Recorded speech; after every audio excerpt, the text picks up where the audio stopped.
अस्मद्गुरुभ्यो नमः। श्रीमौद्गल्य श्रीवत्ससगोत्रजातौ श्री अप्पलार्यरत्नमार्यतनुभौ द्वौ श्रीमच्छटारिचरणाम्बुजचञ्चरीकौ श्रीरङ्गरामानुजदेशिकौ स्तुम मद्रक्षणैकदीक्षश्री वैदेही रामभद्रयोः पदद्वयी ప్రవచనే వాచస్పత్యం ప్రయచ్చదు.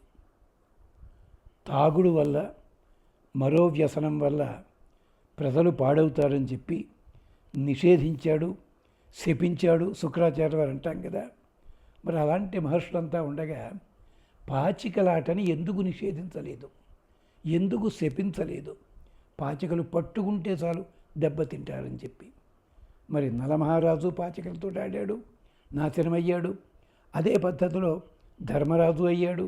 ఇంకెవళ్ళు ఉన్నారు మహానుభావులు. ఒక మహర్షి అయితే పాచికల మీద పెద్ద పరిశోధన చేశాడు, మంత్రాలు కనిపెట్టాట పాపం. ఎందుకండి ఇది ఎప్పుడైనా ఆలోచించామా? మన గోపికలు లేవు. దీనికి కారణం ఓ చోట సమాధానం చెప్పారు. సూర్యుడు కూడా అతిదేవత. ఈ పాచికలటకి ఇలాగా నలుపు తెలుపు గడులు ఉంటాయి, ఎరుపు నలుపు గడులు కొన్ని చోట్ల మారాయి, పర్వాలేదు. అలాంటి గడులతోటి ఉండే ప్రపంచాన్ని నిరంతరం దర్శించేవాడు సూర్య భగవానుడు. సూర్యరశ్మిన్ అనుయాహ సంచరంతి. ఆయన వెనకాలే కొంతమంది అప్సరసలు తిరుగుతుంటారు. ఎవళ్ళ అప్సరసలు? ఈ చదరంగానికి సంబంధించిన వాళ్ళు, జూదానికి సంబంధించిన వాళ్ళు. అందుకని అంతేకాదు, మరీచి వాయు అనుసరించింది. మరీచి అంటే కాంతులు. ఆ కాంతులన్నీ కూడా అప్సరసల రూపంలో ఉన్నవాళ్ళు ఆ కాంతుల రూపంలో ఉంటారు, వాయువుని అనుసరిస్తారు. యాసాం వృషభ దూరత వాజినీవాన్ సద్య సర్వాన్ లోకాన్ పరియేతి రక్షన్. మంచి గుర్రాలు కలిగిన ఈ మహానుభావుడు తిరుగుతూనే ఉంటాడు ప్రతి చోటకి కూడా. సనహ ఆ ఏతు, ఆయన రక్షణ కోసమే వస్తున్నాడు. సనహ ఆ ఏతు హోమం ఇమం, నేను చేసే ఆరాధనకి రావాలి. జుషాణ అంతరిక్షేణ సహి వాజినీవాన్. అంతరిక్షంలో తిరుగుతుండేవాడు వాజినీవాన్, మంచి గుర్రములు కలిగినవాడు. వాజీ శబ్దానికి అర్థము భోజనము, భోగము, అవి ప్రసాదించేవాడు. అంటే సూర్యకిరణాలు ఎక్కడెక్కడికి సంచరిస్తాయో ఆ వెనకాలే చదరంగ బల్లని కాపలా కాసేలాంటి అప్సరసలు కూడా తిరుగుతుంటారు. ఆ అప్సరసలకి పతి ఎవరు? ఆయనే సూర్యభగవానుడే. సేచన సమర్థుడైనటువంటి వాడు. దూరంగా ఉన్న అంతరిక్ష ప్రదేశంలో కూడా సంచరిస్తూ ఎప్పుడూ కూడా ఉషస్సుతోటే కలిసే ఉంటాడు. కానీ మనం ఆవిడ్ని పొద్దున్న సాయంకాలమే చూస్తుంటాం. తెలివి తక్కువ ఉంటాడు ఎప్పుడూ కూడా. సర్వలోకాలని రక్షిస్తూ తిరిగి వస్తుంటాడు. ఎక్కడా కూడా సంచారం ఆపడు. కాలక్షేపం ఉంటాము, కాలాన్ని నువ్వు నడిపించక్కల్లా, నడిచిపోతూనే ఉంటుంది. అందుకనే ఆయన ఎవరో పాపం కవిగారు రాశారు, కాలానికి భయం లేదు పోరన్న, కాలానికి భయం లేదు పోరన్న పోలీసన్న అని చెప్పి వరంగల్ కవిగారు కాళోజీ గారు అలా చెప్పాడు ఆయన. వల్ల అది ఆగదు నీకోసం ఏ నిమిషము ఏ కాలం ఆగదన్నాడు మహానుభావుడు సినిమా రచయిత. అలా నడుస్తూనే ఉంటుంది. ఎక్కడ ఆగుతుందంటది అది. అంచేత ఉషస్సుతో కూడి సర్వలోకాలు రక్షిస్తూ ప్రతి దినం కూడా నిరంతర సంచారంలో ఉంటాడు. అంతరిక్షంలో అప్సరసతో పాటు ప్రకాశిస్తూ ఉంటాడు. సేవ్యమానుడై ఉంటాడు. అతను మా దగ్గరికి రావాలి ఈ యాగానికి.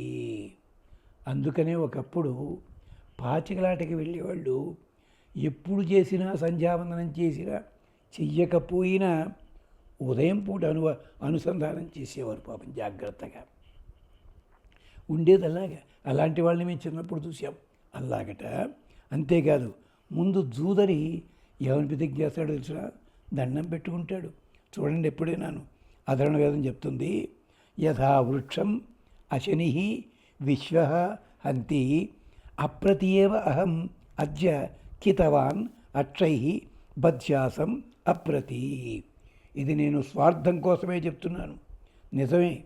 ఎలాగైతే వృక్షాన్ని, బాగా ఎదిగిన వృక్షాన్ని, కొమ్మలు అద్భుతంగా ఉన్నదాన్ని, దాన్ని అశని విశ్వ హంతి.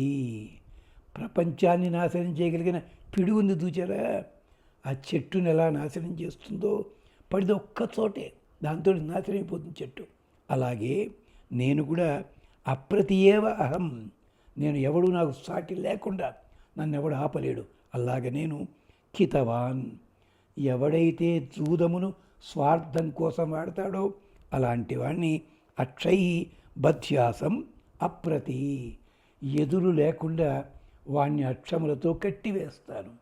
అంటే జూదం ఆడడం అన్నది ఎప్పుడు తప్పది, సరదాగా ఊరికనే మనసు హాయిగా ఉండడానికి ఆడుకోవాలి తప్ప దాన్నే స్పోర్ట్ అన్నారు. ఆటగా ఉండాలి తప్ప పాటగా మాత్రం ఉండడానికి వీల్లేదు. మరి రావణాసుడికి చాలా చాలా చాలా మంచి మంచి లక్షణాలు ఇవన్నీ చెప్తారు కదా. మరి ఆ పాడు లక్షణాల్లో జూదవాడడం రావణాసుడికి ఉందండి, హిరణ్యకశిపుడికి ఉందా, హిరణ్యాక్షుడికి ఉందా, నరకాసుడు ఉంటే చెప్పుండేవాడు కదా వాళ్ళను. ఏమిటి లేదు, వాళ్ళు దుర్మార్గాలు వేరేలా చేశారు, జూదం జోలికి మాత్రం వాళ్ళు వెళ్ళలేదు. అధర్వణ వేదం చెప్తుంది ఇదే మాట. తురాణం అతురాణం విషాం అవర్జుషీణాం సమయతు విశ్వత భగ అంత హస్తం కృతం మమ. నేనుంటారే, నా చేతి లోపల చౌకం పడింది, నా హస్తం లోపల కృతం మమ భగ అంత హస్తం. అంటే 4 సంఖ్య చౌకం అంటారు. త్వరపడేవాళ్ళు, త్వరపడని వాళ్ళు, అవర్జనశీలురు, ప్రత్యర్థులు అయిన వాళ్ళు అందరి భాగ్యమంతా కూడా నాకు రావాలి. ఎలాగా, పాచికల మీద 4 సంఖ్య నేను వేసినట్టుగా పడాలి. దీని మీదే మాయాబజార్లో కూడా సిఎస్ఆర్ గారి చేత, మాయా శశిరేఖ చేత తమాషా చేయించారు అక్కడ. ఇది అర్థం అన్నమాట. అలాగే అంతేకాదు, అగ్నికి కూడా ప్రార్థన చేస్తున్నాం మేము గెలవాలని చెప్పి. ఈడే అగ్నిం స్వావసుం నమోభి ఇహ ప్రసక్త విజయత్ కృతం నః తథైరవ ప్రభరే వాయద్భి. అదే రీతిలో మాకు అన్నలాభం కారణం కలగాలి బాబు, మాకు అన్నలాభం కలిగించు. అదే రథాలలాగా పాచికలతోటి ప్రదక్షిణం మరుతాం స్తోమం రుధ్యాం. నేను మరుత్తులకి, సోమ కారణమైనటువంటి వీళ్ళకి వృద్ధి కోసం నేను నమస్కరిస్తున్నాను. అంచేత అగ్నిదేవ, నేను మోసం చెయ్యను ఎవళ్ళని కూడా, కానీ ఎవడైనా నన్ను మోసం చేద్దామంటే అవతల వాడి సంపద కూడా నాకు వచ్చేలా చేయి నువ్వు. ఇది అంటే ప్రభవే వాజయద్భి. అంటే యుద్ధం లోపల కానీ లేదా భోజనాల్లో కానీ ప్రత్యర్థులు ఎవరైనా నన్ను దోషం చేసి పట్టుకుందామంటే వాళ్ళకి నేను లొంగకూడదు సుమా, రక్షించు అంటూ ఈ పాచికలాడేవాడే ఇంద్రుణ్ణి కూడా సాయం అడుగుతున్నాడు. ఏమంటాడు అంటే, కంగారు పడకండి, నేను పాచికలాటలో ప్రసిద్ధుడిని కాదు. ఈ పాచికలకు సంబంధించి వేదమంత్రాలు ఎక్కడెక్కడున్నాయో వెతికాను సందర్భంలోను, అందుకని మీకు జ్ఞాపకం చేస్తున్నా. వయం జయేమ త్వయాయుత వృతం అస్మాకం అంశం ఉత అవ భరే భరే అస్మభ్యం ఇంద్ర వరీయ సుగం కృతి ప్రశత్రూణాం మఘవన్ వృష్ణ్య రుజ. వాళ్ళందరినీ కూడా ఎవడెవడు మాతోటి మోసం చేసి ఆడదామని వచ్చాడో వాళ్ళందరి పరాక్రమాన్ని తొలగించవయ్యా. వయం జయేమ త్వయాయుత, నీతోటి కలిసి ఉండి, వృతం నీ చేత ఎన్నుకోబడి అలాంటి వాళ్ళం, అస్మాకం అంశం మాకు రావాల్సిందే కోరుతాం మేము, వేరే వాళ్ళ దక్కలేదు. అంశం ఊత అవ భరే భరే, అన్ని యుద్ధాల్లో అన్ని పోటీల్లో మేమే గెలవాలి. అస్మభ్యం ఇంద్ర వరీయం సుగం కృతి, మాకు రావాల్సిన మంచి ఏదుందో అది సులభంగా మాకు అందించు, అది నిన్ను కోరేది మేము. ప్రశత్రువునాం మఘవన్ వృష్ణ్య రుజ, మా శత్రువులందరినీ కూడా నీ పరాక్రమం చేత మా లోపల ప్రవేశించి వాళ్ళందరినీ తొలగింపచెయ్యి, నశింపచెయ్యి. అదనమాట. అంతేకాదు, శత్రువుకి వాడికి హెచ్చరిక చేయడం కూడా వేదమంత్రంలో ఉంది. అజేషత్వాం సకులిఖితం, నువ్వు ఎంత గొప్ప ఎక్స్పర్ట్ అయినా సరే నిన్ను జయించి తీరుతాను, జాగ్రత్త. అజేషం ఉత సమృద్ధం, నన్ను పట్టుకుని చెత్త మాటలతోటి సంబోధించే నువ్వున్నావే, నిన్ను కూడా జయిస్తా. అంటే ఆటలాడేది నువ్వైతే నీ పక్కన కూర్చున్న వాళ్ళు ఉంటారే, వాడు చెత్తగా వాగుతారు, అలాంటి వాళ్ళు కూడా జయిస్తాను. అసలు మాట్లాడిన వాడికంటే వాడిని అవునన్న వాడికి శిక్ష ఎక్కువ అని చెప్పి శిశుపాలుడు దంతభక్తుడు ఉన్నాడు. దంతభక్తుడు పాపాలు ప్రత్యక్షంగా చేయలే, శిశుపాలుడు చేస్తున్నానికి తాను తందానా అన్నాడు. అది జరిగిన పని. అందుకని వీడికి ఏ శిక్ష పడిందో వాడికి అంతానికి శిక్ష పడింది అక్కడ. అంచేత అది గుర్తుపెట్టుకో. అవిం వృకం యథా మదత్ ఏవ మద్నామి తే కృతం. ఎలాగైతే ఆడ ఆడ నక్క ఉంటుందో దాని ఆకలి ఎలాంటిదో, ఈ కక్షము జూదములాడే పాచికలు కూడా ఇలాంటి ఆకలే ఉంటుంది. మోసానికి సంకేతం నక్క, అదే తోడేలు, అలాగే పాచికలు కూడా మోసానికే సంకేతం. అంచేత వాటిని కూడా నేను జయించి తీరుతాను. అంచేత దయచేసి ఏమీ మాట్లాడవద్దు. దీనికి సంబంధించే ఒక తమాషా గాథని కన్నడంలో ఉన్నదాన్ని అనువాదం చేశారు మన ధర్మవరం కృష్ణమాచార్యుల వారు. ఏమిటో తెలుసా అది? ఒకసారి దుర్యోధనుడిని కలవడానికి మహానుభావుడు వెళ్ళాట. ఎవరు? కర్ణుడు. వెళ్ళేసరికి అక్కడ భానుమతీదేవి చెలికెత్తతో పాచికలాటలో ఉందిట.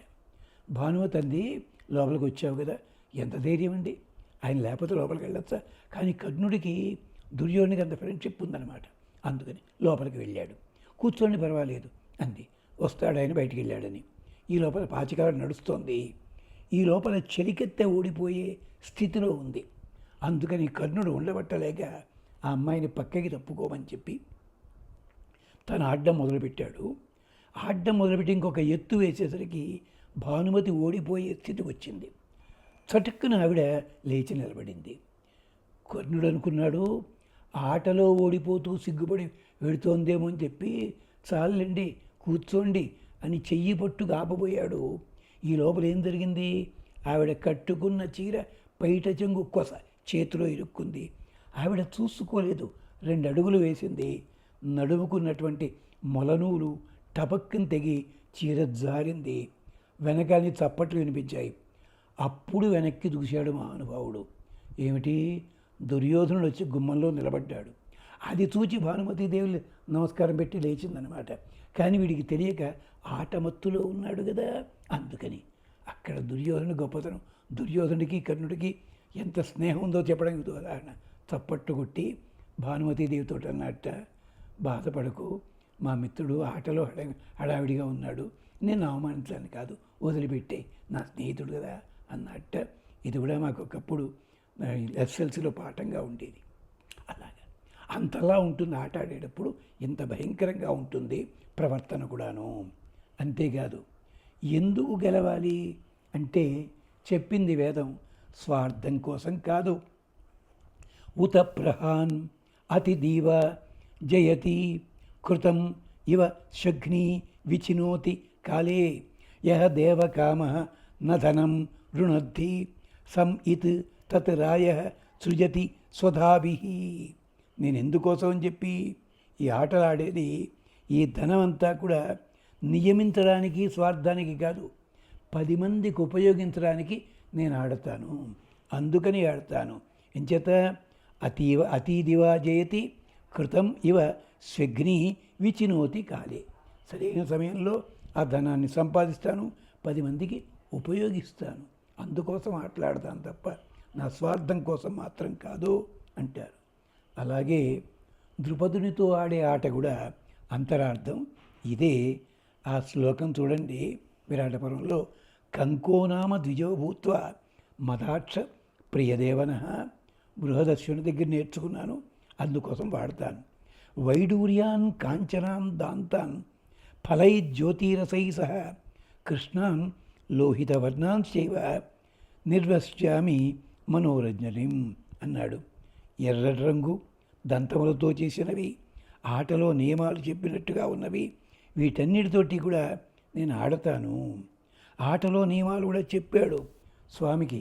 ఎవరికి? విరాటరాజుకి. నా దేవితమ్యం హృష్టేన కితవేన. ఆనందంతో ఓవర్ యాక్టివ్గా ఉన్న జూతగాడితోటి ఎప్పుడూ ఆడడానికి వీల్లేదు, వాడు అహంకరిస్తాడు, జాగ్రత్త. ఆపదలో ఉన్న జూదగాడితో ఆడడం అన్నది మనస్సుని చెడగొడుతుంది. బ్యాలెన్స్ ఆఫ్ మైండ్ ఎగిరి చక్కపోతుంది. నా దేవితవ్యం.